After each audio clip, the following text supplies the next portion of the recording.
Halo, halo. Perkenalin dulu ya, nama aku Britney Angelin dan aku dari SMA Kristen Tiara Kasih. Dan kali ini aku gak sendirian nih, aku ditemenin sama... Halo semuanya, nama aku Kaylin Sun dari SMA Narada. Salam kenal. Salam kenal juga semuanya. Nah, seperti tadi nih, Jacqueline sama Karen udah bilang ya, kita bakal bahas apa sih, Kay? Nah, kita kan tadi udah bilang katanya ada talk show nih, ada special guest gitu kan ya. Dan melihatnya juga banyak orang yang kenal nih sama special guest kita kali ini ya. Gitu, jadi karena aku sama Cibritnya juga udah gak sabar nih ya. Iya, udah gak sabar banget nih ya. Seru ya Langsung kayaknya aja ya. kita panggil kali ya, Iya, Kay ya. iya. Kita panggil Kak Jovida Lopez. Halo Kak. Halo semuanya, selamat pagi. Selamat pagi. Pagi Kak.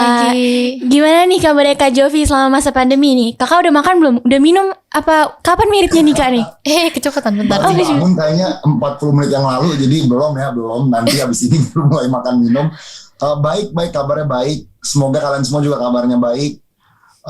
Tadi sempat dengar sedikit tuh intronya. Kita jangan lupa untuk cheer ya, 10 kali pokoknya. Cheer 10 kali nih Ger. Berapa kali tuh cheer, harus banyak lah pokoknya. Banyak ya Iya, pokoknya ya. Gitu kan ya. Iya. Bener banget. Tapi kan juga ya, kita kan harus tetap semangat gitu ya keadaan pandemi gini ya kan Kak Jo ya. Tapi kita ngomong pandemi dikit ya gitu kan ya. Pasti sibuk dong, sibuk juga online school segala macam, kerja semua serba online. Tapi pasti orang juga suntuk dong, tiap hari di rumah gitu Kak, gak bisa kemana-mana. Jadi kita mau nanya Kakak nih, Kak Jo, kalau tiap hari pas kegiatan pandemi nih, ngapain aja sih sebenarnya gitu? Stres. Enggak. Stres ya? Kayak lagu ya, stres. Setiap hari pas pandemi itu justru waktu itu pas pandemi baru awal-awal sampai sekarang ini ya, akhir-akhir ini tuh, Skinny, channel YouTube saya sama adik saya sama Andovi, Skinny 24 tuh lagi sibuk-sibuknya mikirin nih, kita nih harus ngapain di tahun terakhir kita. Jadi justru pandemi yang kemarin tuh nggak begitu berasa karena sibuk mikir terus, aduh Sibuk video berikutnya mikir, apa, video berikutnya apa gitu kan. Soalnya kan kita kan bukan channel ngevlog ya. Kalau channel ngevlog kan tinggal keseharian kita apa, tinggal bawa kamera gitu kan. Kita kan harus dikonsepin per video. Jadi lebih lama mikirnya daripada syutingnya kalau di sini itu. Jadi kakak selama pandemi itu kemarin-kemarin sibuk mikirin mau bikin konten apa tiap hari gitu ya Kak ya? Benar. Nah, mungkin kakak boleh share sedikit nih pengalaman Kak Jo selama jadi konten YouTuber ini. Apa aja sih yang kakak dapat mungkin benefitnya gitu Kak? Pertanyaan yang bagus ya. Oke, jadi kebetulan pakai gue nggak apa-apa kan? Gak apa-apa Kak, gak apa-apa dong. Ya udah. Kebetulan gue sama Andovi itu kan udah nge-YouTube 10 tahun ya. Berarti kalau kalian anak SMA, kalian umur berapa? 16, 17, 18? 16-17 lah. 16, 17. Wow. Oke, berarti waktu kita kan mulai 10 tahun lalu ya. Iya benar. Kita tuh ngebagi karir kita tuh ibaratnya dalam 3 fase. Waktu kita mulai di awal, waktu kita lagi naik-naiknya, sama tahun terakhir kita. Nah, benefitnya itu banyak banget sih. Kita kalau pikir di awal-awal ya, kita ini channel YouTube Indonesia pertama yang nggak tahu ada yang suka basket di sini atau enggak, diundang NBA untuk ke Amerika. Wih. Kita juga pertama kali yang bikin film. Kita juga pertama kali bikin film untuk Netflix. Jadi kalau ditanya kesempatan apa, banyak banget yang terbuka. Kita pertama kali ada vlog dengan Pak Jokowi, itu kita. Jadi emang banyak banget hal-hal yang ini membuka banyak pintu dan banyak benefitnya. Tentunya juga secara uang juga ada, tetapi banyak banget YouTuber di era-era awal itu nggak terlalu suka ngomong ya tentang hal yang mereka dapetin. Kalau sekarang tuh entah kenapa harus banget ditunjukin kalau gue sukses dan gue dapet uang gitu. Kita nggak begitu, kita kayak gitu aja, nggak tahu kenapa, beda DNA-nya. Tetapi kita juga bingung, kayaknya itu yang disukai oleh masyarakat, jadi banyak dilema juga gitu. Tapi ya semua tontonan YouTube pasti ada pasarnya masing-masing. Ya kita bersyukurlah bisa bertahan selama ini. Oke, luar biasa ya Kak Jo ya. Ketemu pertama kali sama presiden loh ya. Terus diundang juga MBA ya buat YouTuber pertama di Indonesia ya. Nah, tadi kan Kak Jo ada bilang nih, Kak Jo yang pertama kali sebagai YouTuber di Indonesia yang diundang sama Pak Jokowi buat mungkin sharing-sharing sedikit sama Pak Jokowi ya. Gimana nih perasaannya Kak Jo ketemu sama Pak Jokowi nih? Wah, jujur di ruangan itu ya, waktu itu kan ada beberapa YouTuber ya, ada kita, ada Arif Muhammad, waktu itu ada Tommy Lim. Iya, aku juga nonton tuh Kak, sempet trending juga ya. Iya, itu YouTuber awal tuh ya. Waktu ketemu, justru jujur yang paling excited dari semua di sana tuh gue gitu. Kenapa? Karena dari kecil ya, gue tuh ada impian untuk bisa menjadi pemimpin di bangsa ini. Jadi waktu ketemu Pak Presiden langsung, yang lain mungkin kayak wah gue ketemu presiden, kalau gue tuh lebih kepo kayak wah ini cara kerjanya gimana, wah istana tuh seperti apa dan lain-lain. Jadi lebih kepo karena ibaratnya penasaran gitu kalau masuk di posisi ini atau deket-deket dengan posisi ini cara kerjanya tuh gimana. Jadi sangat kepo sih waktu itu. Oke, sangat kepo ya Kak ya. Dan katanya Kak Jo juga menjadi pemimpin. Oke, kita dukung tahun depan Kak Jo yang jadi presiden Indonesia ya Kak ya. Ayo, dukung. Dan kita lihat-lihat nih Kak Jo juga udah pakai baju nih, baju narasi ya Kak ya. Oh iya, kelihatan ya? Iya kelihatan dong Kak. Itu udah jelas banget tuh ada seragam narasi. Kira-kira kalau boleh tahu apa nih hubungannya Kak Jo sama narasi? Berarti narasi ini ada hubungannya sama Mbak Nana ya, makanannya ya? Ada. Jadi ini narasi, tapi kalau di dalamnya tuh Skinny Indonesian 24. Jadi ya kita harus kombinasiin ya. Sekarang sejak Januari, Kak Jo sama Andovi, kita berdua gabung narasi. Kalau gua itu sebagai Chief Creative Officer, jadi mengawasi banyak hal kreatif di narasi. Selain berita-berita yang, kan narasi itu juga ada bagian yang berita kekinian ya, berita yang daily, berita harian. Kecuali itu kan nggak perlu kreatif, itu tinggal diberitakan saja. Tapi kalau hal lain tuh banyak kreatifnya yang harus dijaga lah. Oke. Berarti ada hubungannya sama narasi ya. Sekarang mungkin collab sama narasi juga nih ya. Gak heran sih, aku kemarin ada lihat di story-nya Kak Jo nih, kayak dia ada ngepost video-video dari narasi gitu, bahas tentang pokoknya kondisi yang terjadi di Indonesia sekarang deh. Keren gitu. Kayak kalau misalnya ini kayak apa, Kak Jo ini benar-benar seorang yang sangat wow gitu ya, kayak sibuk sehariannya ya. Kalian semua pasti bisa lebih hebat lah. Kalian semua pasti bisa jauh lebih hebat. Oke. Yuk. Nah, jadi kita flashback dikit dulu ya Kak ya. Kan 10 tahun yang lalu ya, jadi kira-kira posisi kakak tuh kan mirip-mirip sama kita nih ya, masih kayak mencari jalannya atau mungkin kayak make a mark di dunia gitu kan. Benar. Nah menurut kakak nih sekarang kita coba deh 10 tahun ke depan gitu, menurut kakak nih ya jauh ya kesana ya gitu ya Kak ya. Wow. Iya. Soalnya gini, kalau kalian nanya pertanyaan ini 10 tahun yang lalu aja, nggak mungkin bisa dijawab bisa di sini gitu. Jadi udah pasti kalau gue sekarang harus mikir 10 tahun ke depan, udah pasti prediksinya meleset jauh, udah pasti meleset jauh ya. Tapi kalau secara keinginan masuk pemerintahan. Soalnya bagi yang nonton Skinny bukan hanya dari karya-karya viralnya ya. Bagi yang nonton Skinny mungkin lebih religius gitu, lebih kayak mereka upload kita nonton. Sadar banyak konten kita itu punya pesan untuk mempertajam critical thinking di penonton kita, yang ujung-ujungnya itu bisa memperbaiki bangsa. Bangsa ini akan lebih maju, akan lebih baik kalau lebih banyak penduduknya itu bisa critical thinking. Jadi bukan cuma terima informasi, terus udah nggak dipertanyakan, terus jarang mikir, cuma menjadi konsumen, itu bangsa kita bakal biasa-biasa aja. Tapi semakin banyak orang bisa berpikir, semakin orang bisa kritis, bangsa kita ini secara keseluruhan bisa lebih maju. Nah, karena itu,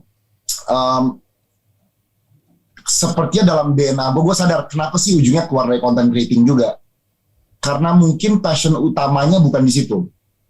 Emang suka banget bikin konten, wah suka banget bikin video, bikin konten, sampai hari ini juga masih bikin konten. Nanti kalian bisa nonton di narasi ada konten baru yang lumayan fresh ya.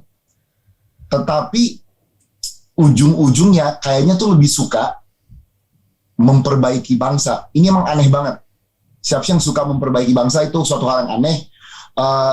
Tapi suka aja gitu. Suka aja. Jadi pasti dalam 10 tahun akan melakukan sesuatu yang berhubungan dengan bangsa ini. Karena ini nggak apa-apa, masih boleh ngomong ya? Masih boleh Kakak. Boleh ya? Boleh. Nggak apa-apa. Kenapa gabung narasi abis keluar YouTube? Kayak kenapa gabung media yang lumayan useful, media yang mungkin berbau politik, media yang juga ingin memperbaiki bangsa. Ya karena gue sendiri merasa ini adalah jalurnya. Selama ini gue sama Andovi bikin video ya di rumah atau sama tim kecil. Ini udah saatnya kita lebih besar lagi dan coba bikin video sama yang Mbak Nana dan semua orang narasi lainnya gitu. Jadi kita udah saatnya untuk scale up. Dan ujungnya pasti ke pemerintahan sih. Itu di pemikiran yang nggak tahu tiba-tiba 10 tahun lagi ngapain. Aduh, pasti berbeda sih, pasti bisa berbeda. Oke, itu mungkin dari bayangan Kak Jo ya 10 tahun lagi ya. Nah, kalau menurut Kak Jo nih, kalau buat kita ya sendiri nih kan, kita katanya penerus bangsa ya. Kita yang seumuran masih 17, 16 ini, menurut Kakak di tahun 10 tahun yang akan datang dari kitanya itu bakal terjadi apa sih Kak? Buat kita-kita yang masih kecil nih Kak. Oke, berarti 10 tahun lagi 2032 ya. Waduh, mungkin 2032. Iya.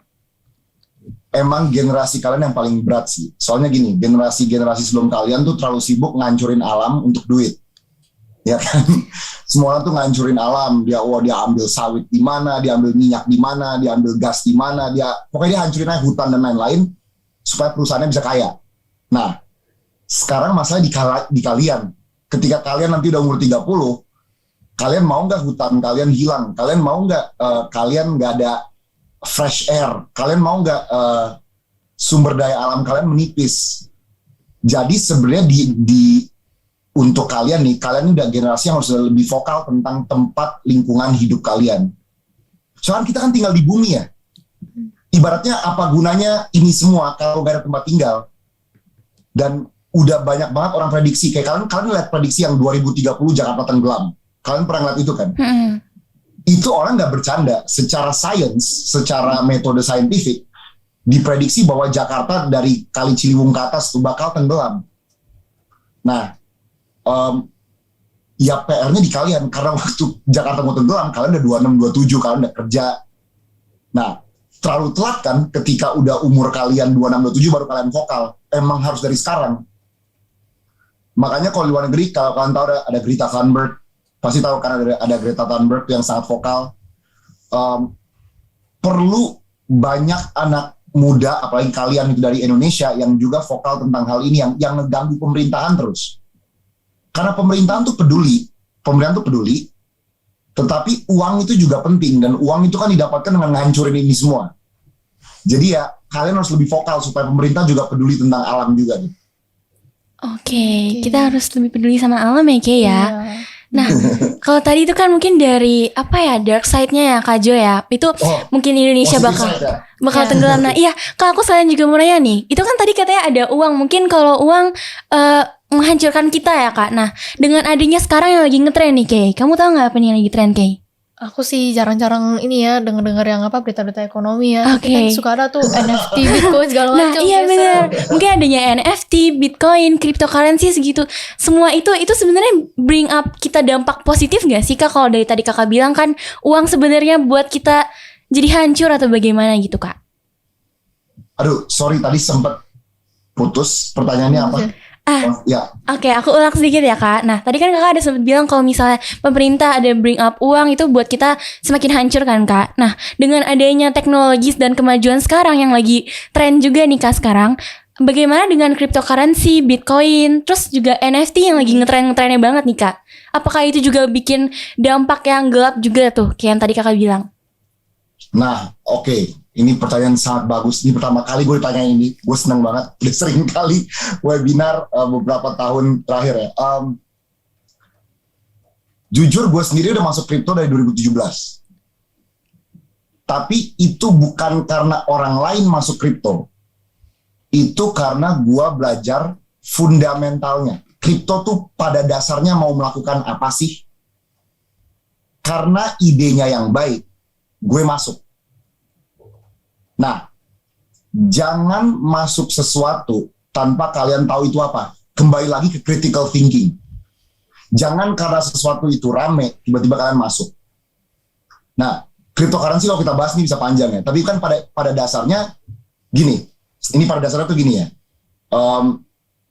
Dulu kalian mau dari titik A ke titik B, kalian harus naik taksi. Taksi itu kan dikuasai oleh sebuah perusahaan ya.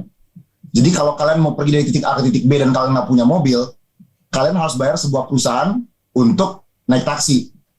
Sekarang udah ada Grab, Gojek, dan lain-lain. Udah lebih, semua orang bisa menjadi taksi. Sama kayak hotel. Dulu kalau kita mau nginep hotel, kita harus bayar ke orang pemilik hotel. Sekarang semua orang bisa jadi hotel dengan Airbnb. Sebenarnya pada dasarnya itulah konsep cryptocurrency. Sekarang kan setiap kali kita mau transaksi, kita harus melewati bank. Berarti ada bank yang untung di sana. Cryptocurrency itu melandasi sebuah teknologi di mana sekarang semua orang dalam tanda kutip bisa menjadi bank gitu. Transaksi itu bisa langsung dari gue ke Britney, gue ke Kaylin. Nggak usah gue ke sebuah bank, lewat lagi sebuah network, baru nyampe ke Kaylin atau ke Britney. Jadi, karena itu sama kayak YouTube. Dulu kalau orang mau jadi artis atau mau jadi bintang,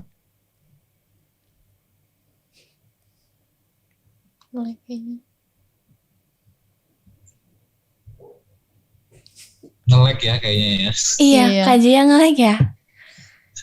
Oke, tadi Kak Jo Berarti sempat Britney sama Kelly nyanyi dulu nih. kita nyanyi dulu ya Pak ya. Iya. Iya. Tadi Kak Jo sempat ada bilang apa kripto ya? Kripto Iya, itu kripto. berarti kalau dari cryptocurrency, dari NFT segala macam, berarti itu mungkin semua orang bisa jadi ya. Semua orang bisa jadi pusatnya, semua orang bisa jadi mereka yang megang nih tanpa kita harus Iya. ke satu pusatnya aja kan ya Kay ya. Berarti udah terdesentralisasi kan ya. Nah, Jadi- mungkin sambil nunggu Kak Jo-nya juga balik nih ya, mungkin kita bahas-bahas sedikit nih Kay. Apa sih dari pandangan Kak Jo tadi, menurut kamu gimana Kay? Menurut Kak Jo tuh pandangannya tuh bener-bener ya wow banget gitu kan ya, juga kayak kita kayak membuka sebuah hal yang baru gitu. Biasanya kan kita cuma lihat di media, oh NFT lagi naik daun, oh apa Bitcoin lagi naik daun. Nah loh ternyata bisa begini juga gitu. Bisa Kita harus bermasalah. pahamin dulu, fundamentalnya harus dipelajarin dulu ya semuanya ya. Bener banget. halo? Halo Tadi Kak. putus ya? Iya, Aduh, terputus, sorry. Kak. Nggak apa-apa Kak. Mungkin dilanjutin aja tadi. Tadi pas semua orang can be ini ya, nggak perlu satu pusat aja nih kan ya Kak. Benar. Emang sekarang udah zamannya decentralized. Pasti gue yakin kalian semua kritis, kalian pasti pikirkan, oh tetap masih ada perusahaan Airbnb-nya kok, masih ada perusahaan Grab Gojek-nya. Tetapi sekarang power tuh lebih evenly distributed. Jadi sekarang tadi semua orang bisa menjadi taksi, semua orang bisa menjadi hotel, semua orang bisa menjadi kreator. Udah ke zaman sana. Nah, di era kalian nanti 2030, wah bisa lebih serem lagi. Karena sekarang kan baru itu yang decentralized ya. Kalau semua hal mulai decentralized, itu persaingan tentunya akan lebih ketat. Persaingan pasti akan lebih ketat dan kalian harus siap sih. Kalian harus siap dengan perubahan zaman yang begitu cepat. Soalnya ada riset bahwa perkembangan teknologi itu jauh lebih cepat daripada perkembangan otak manusia. Dan jauh lebih cepat itu eksponensial. Jadi kalian tuh harus bisa sanggup keep up with the times. Nah kalau NFT ya, kalau kita ke NFT is digital art, it's good. Tetapi ya kebanyakan orang masuk tuh karena dia pikir, oh gue beli harganya segini, lusa atau 2 bulan lagi gue jual harga segini. Untuk sekarang iya, tapi nanti ke depannya udah beda banget. Digital art dan NFT tuh bakal lebih, use case-nya tuh bakal lebih fundamental. Jadi dia bakal pakai untuk, contoh kita bikin lagu, dulu kan kalau lagu kita dipakai kemana-mana, ribet ya. Jujur agak ribet apalagi di Indonesia. Kalau sekarang udah ketahuan nih, oh lagu ini tuh hak miliknya dari dia. Jadi kalau dipakai, semua orang udah pasti harus bayar uang ke pemilik NFT ini. NFT ini adalah lagunya. Nah jadi bakal lebih fungsional daripada sekarang. Sekarang tuh lebih FOMO aja sih. Aduh ada yang lagi keren nih, ada apa sih ape gitu kan, ada Bored Ape Yacht Club gitu yang lagi keren banget gitu kan. Kita harus masuk. kedepannya pasti NFT bakal jauh lebih berguna daripada itu sih. Oke, berarti kalau tadi bahas dari NFT dari digital artnya doang nih Kak ya. Dan setahu aku NFT itu bukan digital art only deh Kak. Mungkin ada juga yang tadi Kakak bilang yang musik dijual gitu ya. Berarti namanya Tune FM bener nggak ya? Tune FM ya. Dan aku dengar ada juga yang Syahrini namanya itu udah mulai juga jual musik tuh di NFT semua nih Kak. Nah selain digital art only terus juga Tune FM, sebenarnya apa sih NFT itu yang lebih mungkin secara garis besarnya itu Kak? Karena kan sekarang yang lagi ngetren cuma digital artnya doang nih kan Kay. Iya. Oke, NFT itu kan non fungible token. Wah ini kita tiba-tiba gue suka banget nih webinar. Oke, soalnya gini, NFT itu pokoknya intinya apapun yang kita miliki di digital, di ranah digital, yang merupakan aset kita, itu ujung-ujungnya apapun benefit ekonomi atau permasalahan legalnya akan ke kita. Soalnya gini, ribetnya hidup tanpa dulunya sebelum NFT ya. Kita sekali melakukan sesuatu di internet dan kita merasa itu milik kita, sebenarnya itu belum tentu milik kita. Kayak contohnya video YouTube, itu bisa dipertanyakan loh dulu ya. Ketika kalian upload ke YouTube, apakah ini sebenarnya milik YouTube atau ini milik kalian? Soalnya dulu tuh ada Creative Commons license dan ribet lah. Nah sekarang udah bisa kalian taruh digital signature ya, bahwa aset di dunia virtual, aset di dunia online ini adalah milik saya. Jadi apapun itu sebenarnya jadi NFT, asal dia sebuah aset digital. Emang sekarang yang marak adalah digital art ya, tapi coming up bakal film, video, lagu, bisa lebih kompleks lagi, bisa nanti sebuah platform itu bisa juga jadi NFT. Emang jauh lebih kompleks daripada sekarang. Sekarang tuh baru ibaratnya baru pintu masuk. Nah, bentar lagi semua orang akan masuk dan mulai explore tuh di dunia itu ada apa. Nah, kalau kalian emang mau cepet tanggap, gue pribadi kalau gue di era kalian sekarang, gue akan masuk ke dunia metaverse dan NFT sih. Gue kalau ngambil kuliah, gue bakal nyari sesuatu. Kalau kalian sangat tertarik dengan ini, ya tentunya nggak ada salah kalian mau jadi dokter, arsitek, insinyur dan lain-lain, sama sekali nggak ada salahnya. Tapi kalau kalian dunia tech, kalian mendingan masuk ke metaverse atau enggak NFT gitu. Soalnya Facebook aja udah merubah namanya jadi Meta, dia udah mempersiapkan diri untuk 10 tahun ke depan. Yang tadinya dia sadar internet 10 tahun lalu itu tentang orang coba interaksi dengan orang lain, makanya dia bikin Facebook. Sekarang dia sadar, oh bukan tentang itu lagi, sekarang udah lebih dalam lagi, udah tentang metaverse. Jadi gitu. Oke, berarti kalau Kak jadi posisi kita, dia bakal mempersiapkan kuliahnya mungkin yang berhubungan sama metaverse sama NFT ya. Iya. Tapi kita harus pelajarin dulu, kita harus pelajarin dulu kan Kay ya. Iya, Apa sih itu NFT, apa itu metaverse ya kan? Nah, kalau Kak Jo sendiri nih, menurut Kakak, kan kata Kak Jo kan kita harus kuliah buat yang mungkin mengarahnya ke arah sana nih Kak. Kira-kira subjek apa sih yang support buat kita belajar tentang metaverse nih Kak? Yang udah pasti sekali lagi logical and critical thinking. Jadi kalian tuh matematikanya harus kuat. Gue yakin di era kalian tuh kan generasi yang dari SD kalian udah pakai komputer dan komputer yang maju. Jadi seharusnya makin kesini tuh sebenarnya pemakaian komputer dan digital tuh jauh lebih gampang. Makanya di era kalian nih, coders, sistem informatika, web 3.0, UI UX designer udah pasti bakal lebih jago. Soalnya kalau kalian mundur, misalnya kita nggak usah jauh-jauh ya, di era Kak Jo aja. Kak Jo tuh mulai dapat komputer bagus tuh di SMP. Kalau kita kayak dari TK udah pakai komputer nih kan. Dari TK komputernya udah bagus, sama aja kan. Soalnya komputer aku di SMP sama komputer kalian di TK sama kan. Jadi udah bagus nih. Kalian udah grow up with good computers. Nah, the future, kalian udah pasti merasa komputer yang udah bagus aja itu udah tua. Jadi apalagi going to the future, it's gonna be even better. Jadi guys, math, computer science, sebenarnya to be honest, everything is important. Tapi kalau kalian masuk ke metaverse ini, ya math and computer science is the most important. Oke, Math and Computer Science nih. Berarti berhubungan mungkin dengan yang IT juga ya. Nah, kan computer advancement ini juga mungkin bisa menghasilkan teknologi AI nih kayak Iya. kedepannya ya kayak ya. Kan banyak gitu ya Ci ya, di internet suka denger tuh AI lah inilah, AI, film sci-fi semua serba AI semua ya. Bener banget. Dan katanya tadi teknologi sebenarnya bisa mendahului kita jauh nih.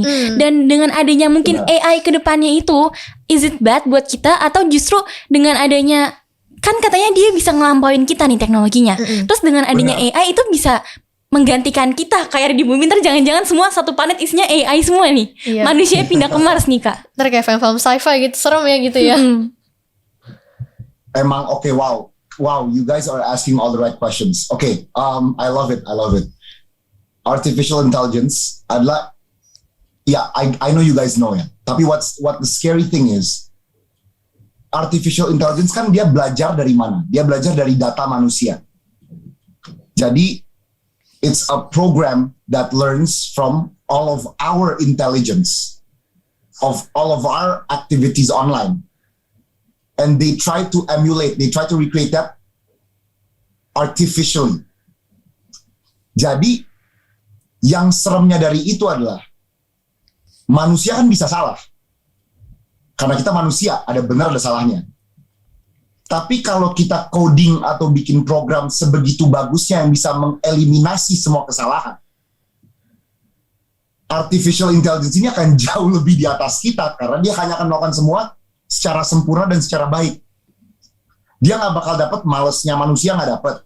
Dia nggak dapat, manusia butuh tidur 6-8 jam. Dia nggak dapat, dia bisa hidup terus. Kan?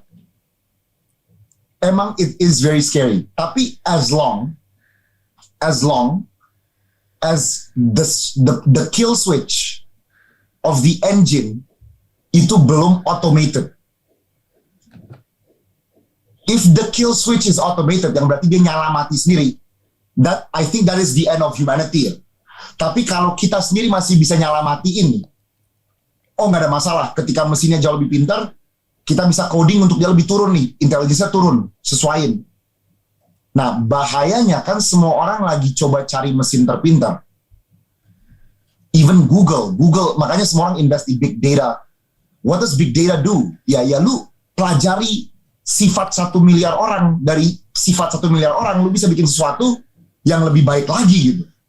Atau sesuatu yang meng-cater ke 1 miliar orang dengan baik. Nah, so artificial intelligence, sekali lagi, as you guys said at the beginning, I always talk about the scary things. Tapi there are also all the great things it can do. Tapi masalah gini guys, history has shown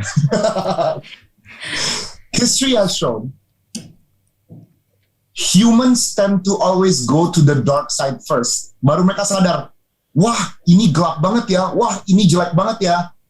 Baru tiba-tiba mereka kayak, aduh kita harus cari obatnya deh.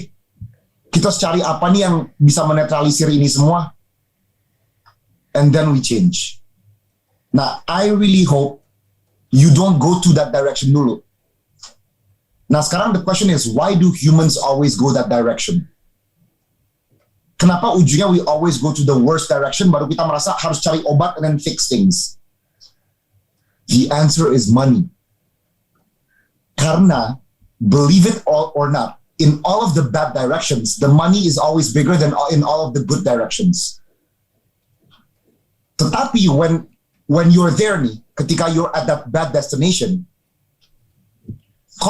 the cost to make everything good again is actually bigger than all the profits you've gotten throughout the year. Gini deh, kalau kalian sekarang minta perusahaan minyak untuk memperbaiki bumi, uang yang harus dikeluarkan tuh lebih banyak uang daripada semua profit yang mereka udah kumpulin sejauh ini. Nah, berarti what is the problem here? What is the problem here?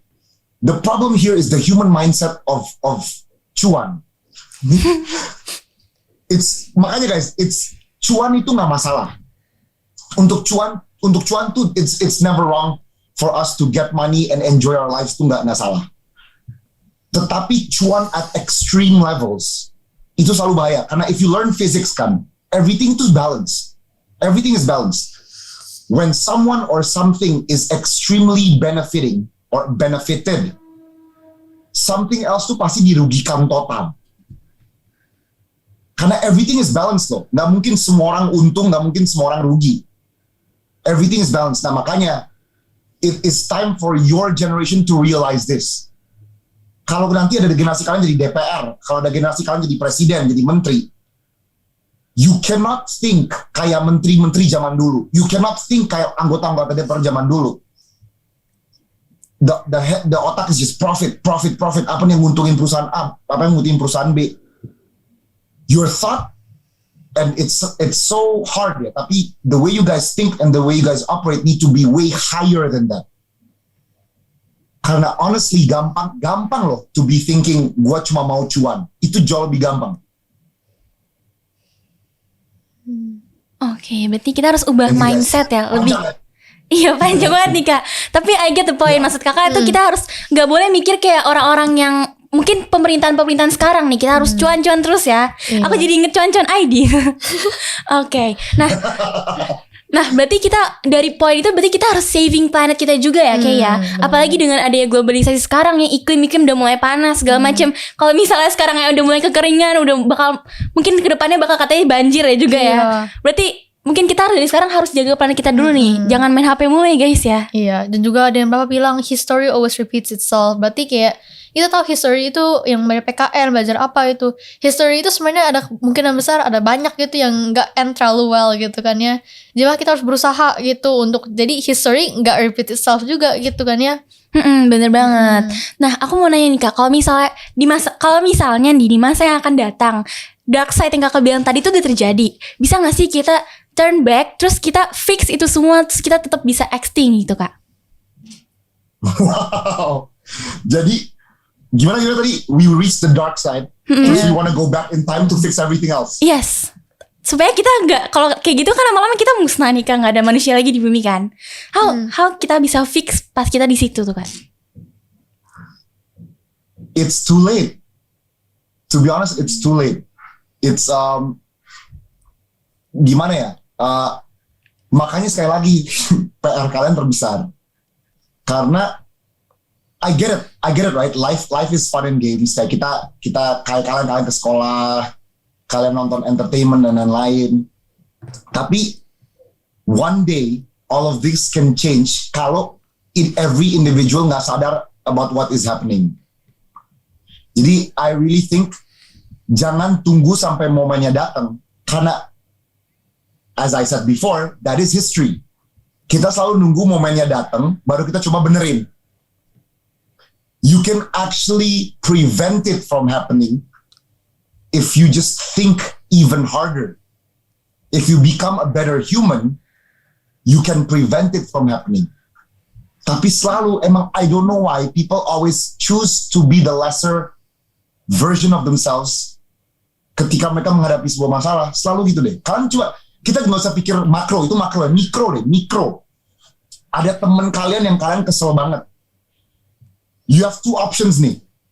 Walk away and not create drama, atau confront and go insane and shout and things.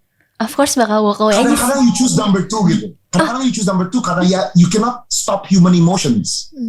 Nah, tetapi sometimes you gotta think higher. Kan you think for the moment. You think kayak okay, saat itu gue marah, gue kesel, gue harus meluapkan. Tapi you don't have to think about that one moment. Think about your lifetime. What will that do gitu? Nah, again, it's hard. Tapi I have high hopes in your generation karena kalian tuh, honestly, you are the most woke generation of all. You can do it. Yes, you can do it. Yeah, guys, you can do it. Yeah. Oke, berarti PR kita berat ya kayaknya.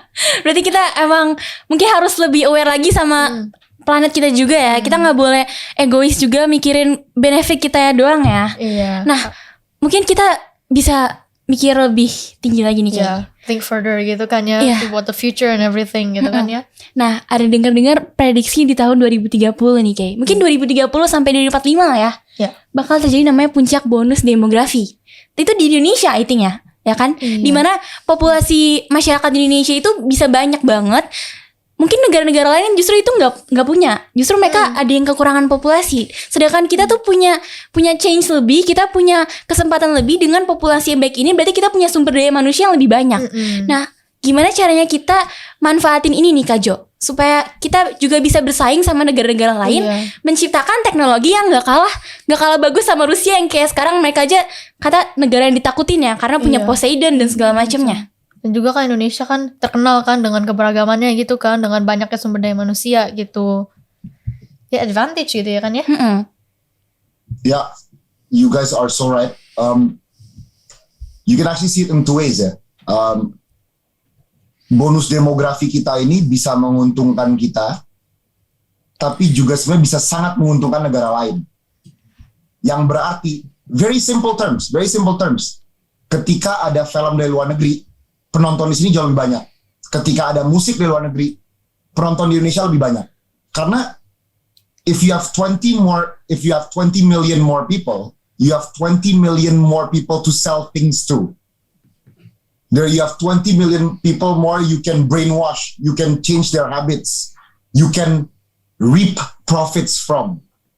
Ya kan? Nah, how do you use this bonus demographic adalah ketika kita nih berubah dari bangsa konsumen menjadi bangsa produsen.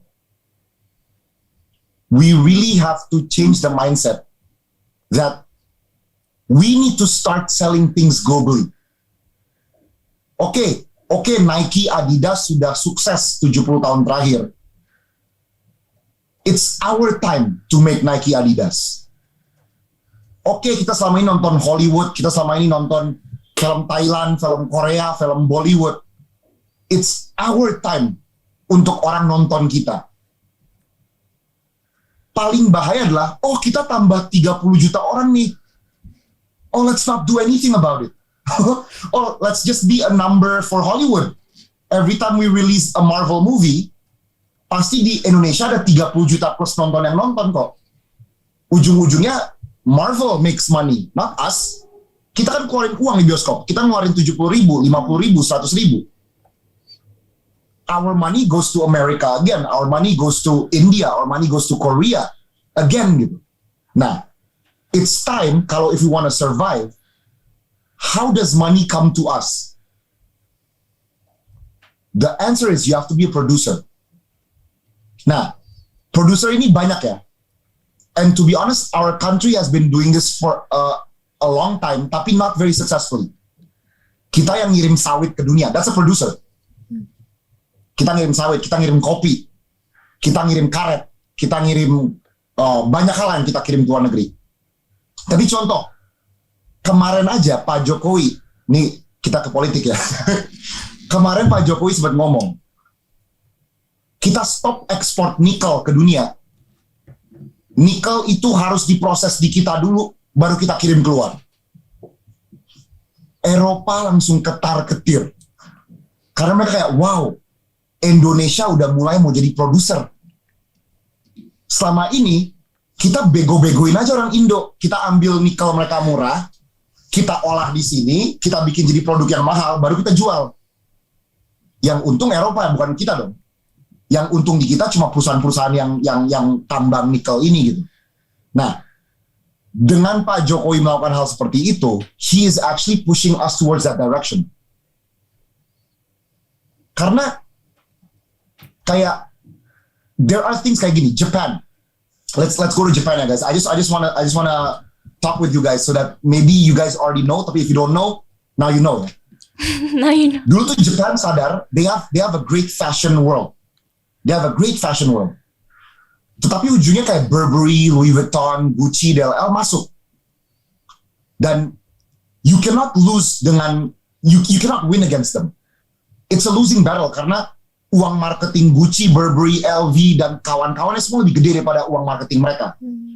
Dan ujung-ujungnya generasi muda Jepang pasti akan lebih banyak beli produk mereka daripada produk Jepang sendiri. So and then the government came up with a brilliant, I thought back then was a brilliant thing. Mereka bilang, oke, perusahaan-perusahaan asing, kalau kalian mau masuk sini, kalian harus bikin koleksi dengan desainer lokal. Kalian sadar nggak sih kalau kalian ke Jepang banyak banget koleksi kayak Adidas X siapa, atau enggak Nike X siapa, produk Jepang.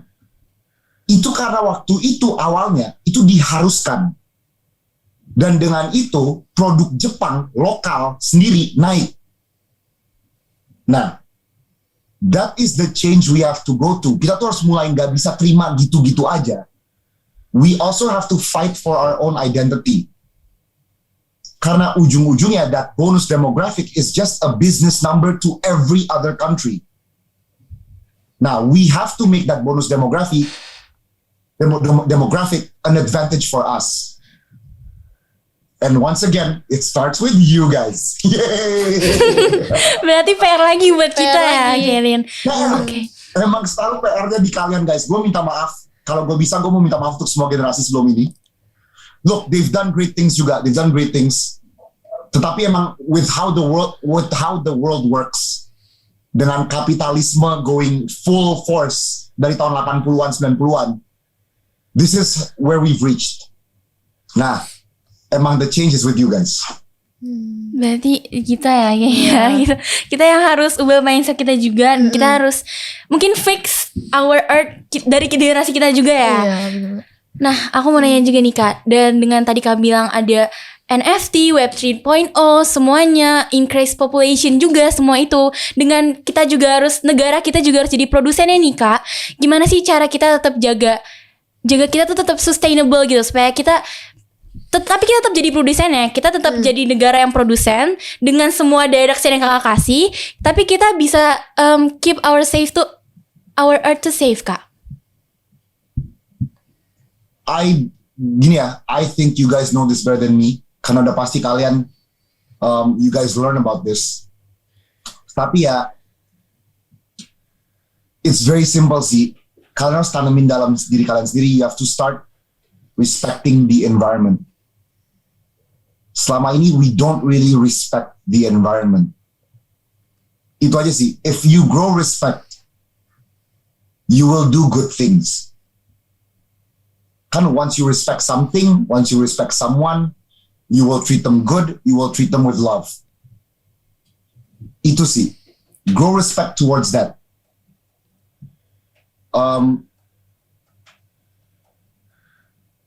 It's the thing that is lacking menurut aku ya dari generasi-generasi sebelum kita.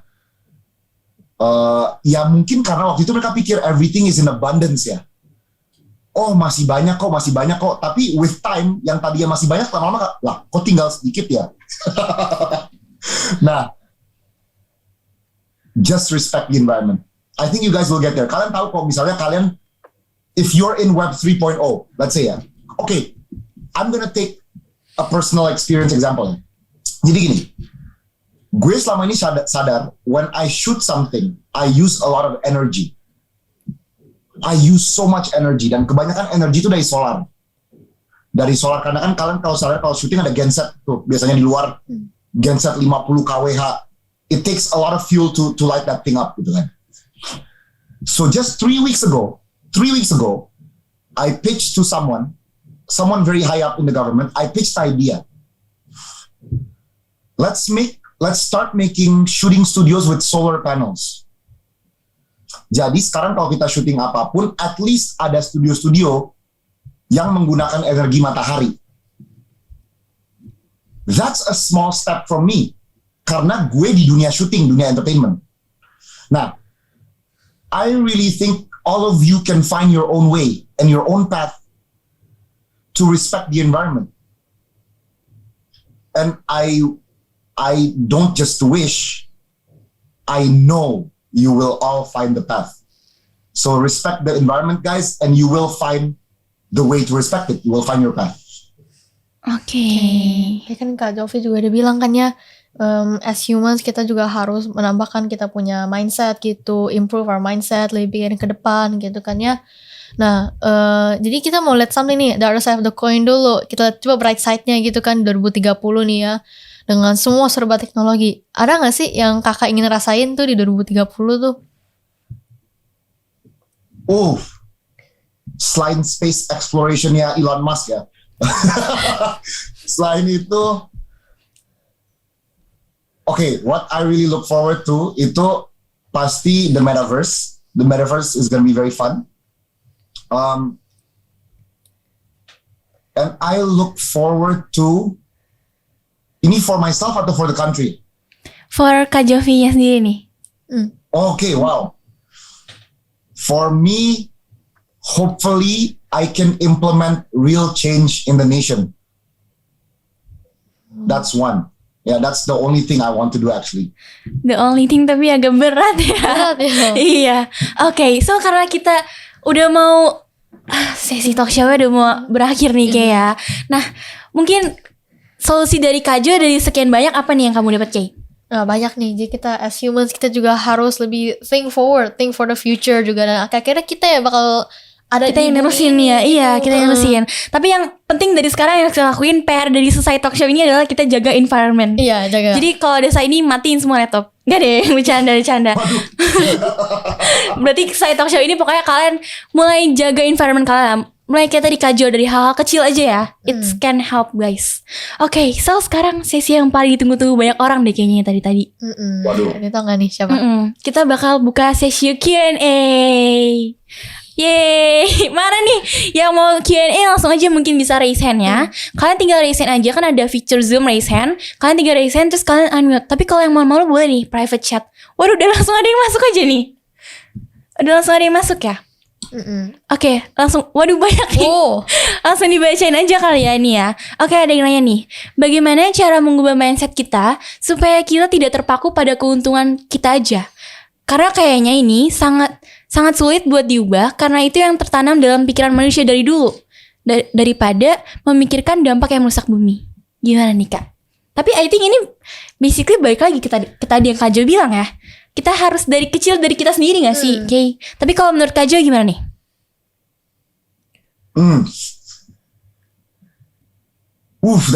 Jujur that's tough, karena perjalanan semua orang pasti beda-beda ya. Misalnya nih dari kecil saya nggak ada uang, terus saya setiap hari nonton video-video orang kaya. Udah pasti sebagai manusia kita mau ngerasain gimana sih rasanya punya uang banyak. Itu udah pasti gitu. It's very human nature. We want what we don't have.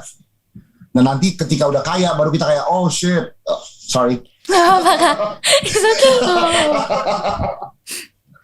Ketika kita nanti udah punya segalanya baru kita sadar, oh wow, we've been destroying things, let's start fixing things gitu kan.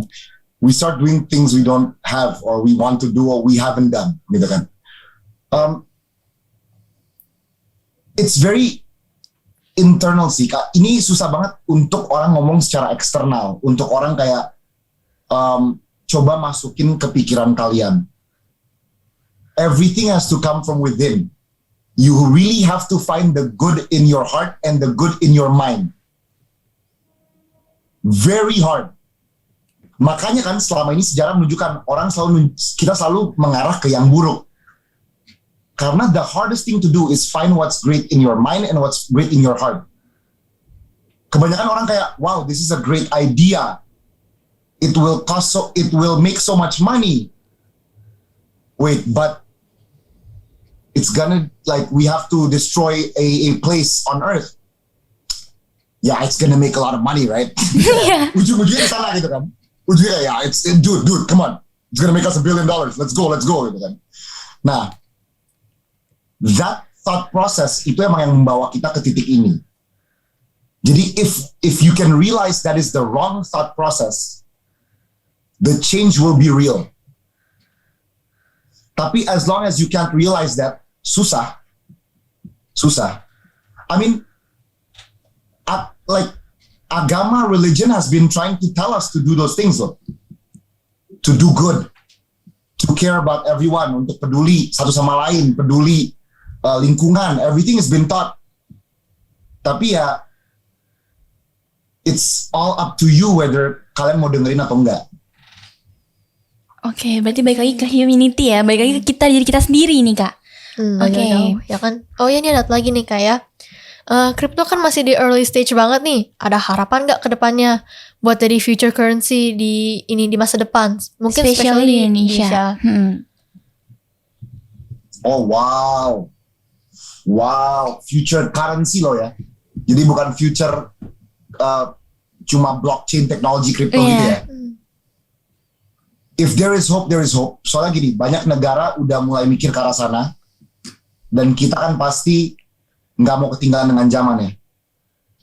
Cuma the transition will take time. The transition will take time. Karena orang juga sadar kayak the money, how orang tuh sadar ya, cara kerja ekonomi sekarang is not gonna last. It's not sustainable even. Kalian coba pelajari lebih dalam how countries are rich, how they get money, learn about that, and you will find out kayak, oh okay, kayak gini ya, ternyata cryptocurrency does solve these problems. Nah, tetapi, again, the existing systems itu udah menguntungkan beberapa pihak. Nah, sekarang tinggal apakah pihak-pihak tersebut mau keuntungannya berkurang atau pihak-pihak tersebut mau keuntungannya hilang bahkan. Karena kan once you hold on to power, you don't want to let it go. Power is fun. Power is great. Money is great, money is fun. Gitu kan. Nah, ketika ada sistem baru yang masuk, you lose your power, you lose your money. Nah, kebanyakan orang from the previous system ya, mereka tuh hold on to their power. Jadi kayak kalian lihat kan, kebanyakan, kita jangan di Indonesia ya, mungkin di negara lain, kripto tuh regulasinya benar-benar dihambat. With great reasoning.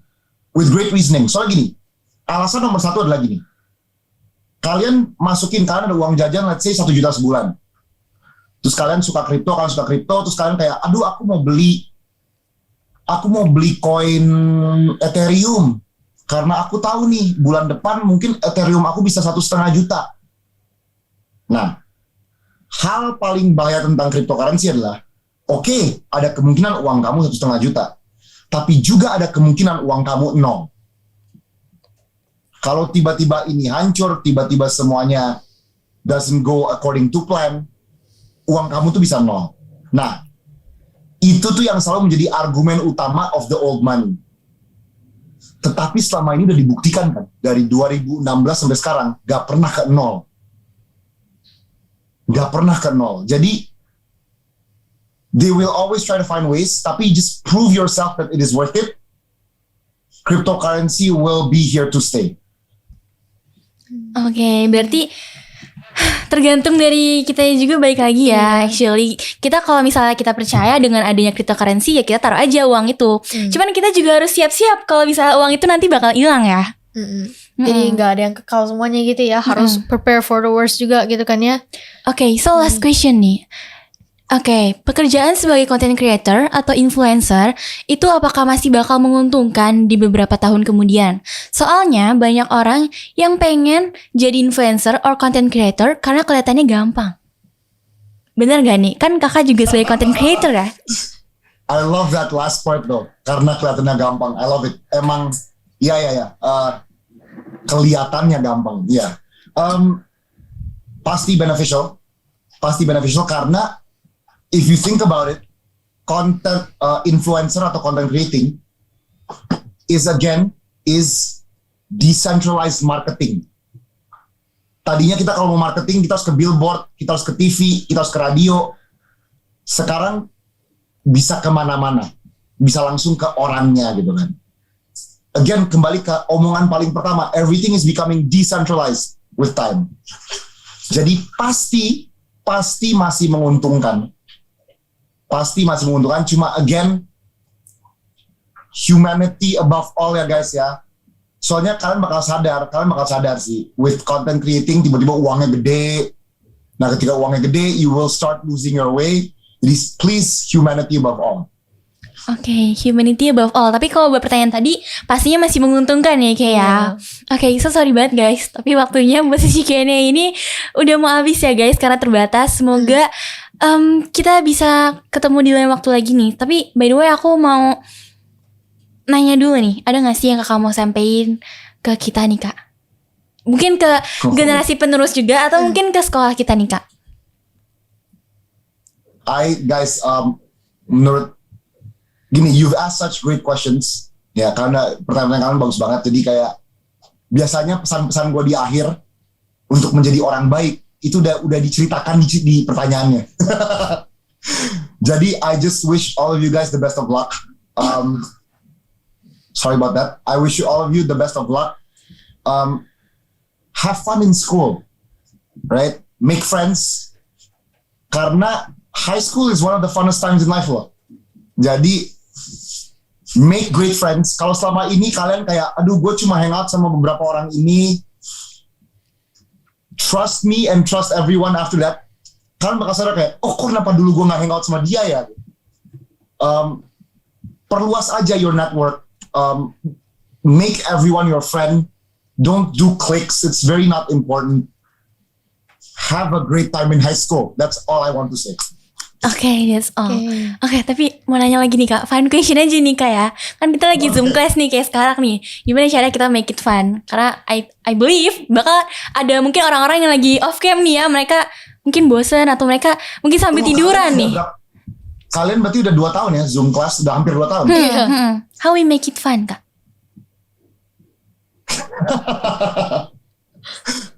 Aduh, gini ya, ini pertanyaan sulit. Kenapa? Karena I think everyone is in the situation. Gue masuk perusahaan baru.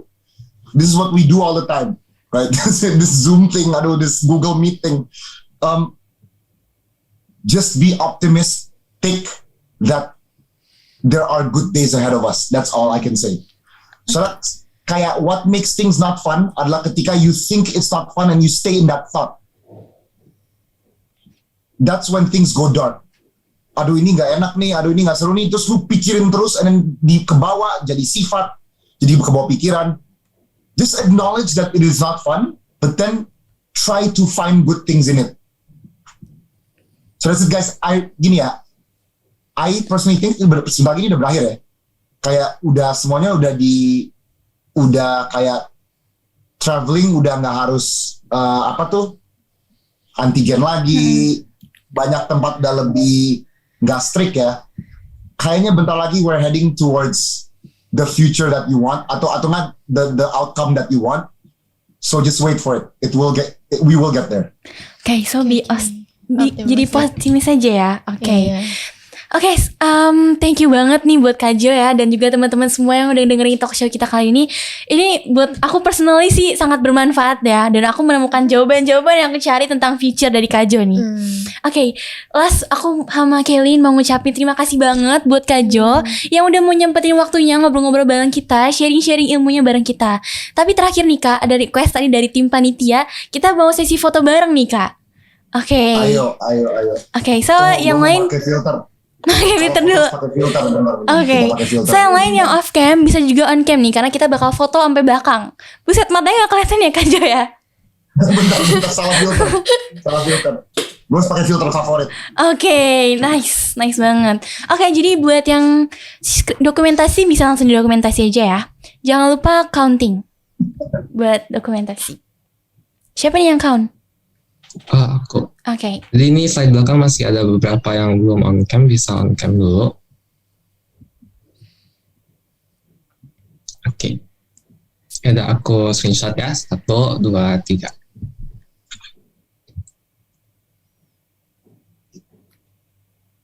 Bentar, masih banyak.